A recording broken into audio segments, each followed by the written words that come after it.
దేవుని నామానికి స్తోత్రాలు. అయ్యగారికి, అమ్మగారికి నా వందనాలు. అందరికీ నా వందనాలు. ఈరోజు గుడ్ ఫ్రైడే సందర్భంగా మీ అందరికీ గుడ్ ఫ్రైడే శుభాకాంక్షలు.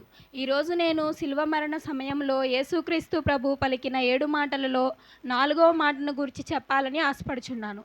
4వ మాట ఏదనగా మత్తయి సువార్త 27వ అధ్యాయం 46వ వచనంలో చూసినట్లయితే ఇంచుమించు 3 గంటల సమయంలో యేసు శిలువ శ్రమను అనుభవిస్తూ ఆ నొప్పి బాధను వ్యాధనను భరించనంతసేపు ఉండి ఇంకా భరించలేక ఏలీ ఏలీ లామా సబాక్తి అని బిగ్గరగా కేక వేసెను. దీని అర్థం నా దేవా నా దేవా నన్నెందుకు చేయి విడిచితివి అని అర్థం. దేవుడు చేయి విడిచి పెడితే దాని వలన మానవునికి మరణము కలుగుతుంది. ఆయన చేయి పట్టుకుని ఉంటే మరణం రాదు. యేసయ్య మరణించడం దేవుని చిత్తం కనుక ఆయన చేయి విడిచిపెట్టవలసి వచ్చింది. అలాగే దేవుడు నీ చేయి పట్టుకొని నడిపిస్తున్నాడు.